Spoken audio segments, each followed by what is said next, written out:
Guys நம்ம ஏகேவோட AK64 இந்த படத்துக்கான ஒரு அல்டிமேட்டான கொல மாசான அப்டேட்டோட இப்போ வந்திருக்கேன். சோ இந்த ஏகேவோட 64வது படத்துக்கான அந்த எதிர்பார்க்காத தாறுமாறான அப்டேட் என்னன்னு பார்க்கிறதுக்கு முன்னாடி நம்ம தமிழ் சினிமால இருந்து வர ரீசன்ட்டான அப்டேட்ஸ் அதிரடியா நம்ம சேனல்ல இறக்கிட்டு இருக்கோம். சோ சேனலை செக் பண்ணி பார்த்துட்டு புடிச்சா சப்ஸ்கிரைப் பண்ணிருங்க. குட் பேட் அக்லின்னு ஒரு பயங்கரமான ஃபேன் பாய்க்கு அப்புறம் ஆதிக் ரவிச்சந்திரன் திரும்ப ஏகே வச்சு ஏக்க போறாரு. இதுவுமே ஒரு பயங்கரமான ஃபேன் பாய் சம்பவமா கண்டிப்பா அமையும். நம்ம ஏகே ஒரு பக்கம் ரேஸ்லயே ஃபுல்லா ஃபோக்கஸ்ல இருக்காரு.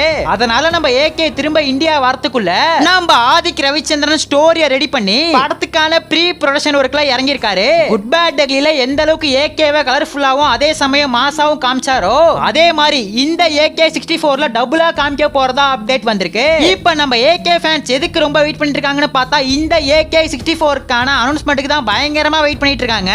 அனௌன்ஸ்மெண்ட் முன்னாடியே வந்திருக்க வேண்டியது. என்ன ரீசன்காக அனௌன்ஸ்மெண்ட்டை இவ்வளவு நேரம் தள்ளி போட்டாங்கன்னு பார்த்தா ஒரு பக்கம் நம்ம ஏகே ரேசிங்ல ஃபோக்கஸ் பண்ணிட்டு இருக்காரு. இன்னொரு பக்கம் இந்த AK64க்கு ப்ரொடியூசரே கிடைக்கல. GBU ப்ரொடியூஸ் பண்ண மைத்திரி மூவிஸ் இந்த படத்தை தயாரிக்க போறாங்கன்னு முன்னாடியே சொல்லப்பட்டுச்சு. ஆனா மைத்திரி மூவிஸ் கிடையாது, ரோமியோ பிக்சர்ஸ்னு முன்னாடியே சொல்லப்பட்டுச்சு. ஆனா இந்த படத்துக்கான அனௌன்ஸ்மெண்ட்கான போஸ்டர்லாம் முன்னாடியே ரெடி பண்ணிட்டாங்க.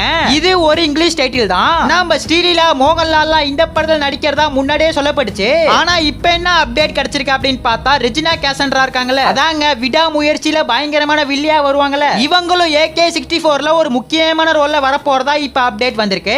ஏற்கனவே விடாமுயற்சியில ஒரு பயங்கரமான பெர்ஃபார்மன்ஸ் ரெஜினா கொடுத்திருப்பாங்க. சோ அதே மாதிரி இந்த AK64லயும் இருக்குன்னு எதிர்பார்க்கலாம். நம்ம ஆதிக் ரவிச்சந்திரனோட படங்களுக்கு சினிமாட்டோகிராஃபி பண்ற ஒரு ஆள் தான் அபிநந்தன் ராமானுஜம். ஏற்கனவே Bagheera, Mark Antony, good bad அக்லிக்கெல்லாம் இவர் தான் சினிமாட்டோகிராஃபி பண்ணிருக்காரு. இப்ப இவர் தான் AK64க்கும் சினிமாட்டோகிராஃபி பண்றதா அப்டேட் கிடைச்சிருக்கு. அது மட்டும் இல்லாம நம்ம ஆதிக் ரவிச்சந்திரன் ரீசெண்டா ஒரு இன்டர்வியூல இந்த AK64க்கான ஷூட்டிங்கை பிப்ரவரி மாசம் ஸ்டார்ட் பண்ண போறதா அப்டேட் தந்திருக்காரு. இது ஒரு பக்காவான என்டர்டைன்மெண்ட் ஃபிலிமா நம்ம ஏகேக்கு இருக்குன்னு சொல்லிருக்காரு. படத்துக்கான அனௌன்ஸ்மெண்ட்டை ஜனவரி மாசம் தாறுமாறா இறக்கிட்டு பிப்ரவரி மாசம் ஷூட்டிங்கை பயங்கரமா ஸ்டார்ட் பண்ண போறதா அப்டேட் இப்போ வந்திருக்கு. சோ காத்திருந்து பாப்போம். நம்ம ஏகேவை பிடிச்சவங்க யாராச்சும் வீடியோ பார்த்துட்டு இருந்தீங்கன்னா ஒயிட் கலர் ஆட்ட ஒரே ஒரு கமெண்ட் பண்ணிட்டு அப்படியே மறக்காம நம்ம சேனல் சப்ஸ்கிரைப் பண்ணிருங்க.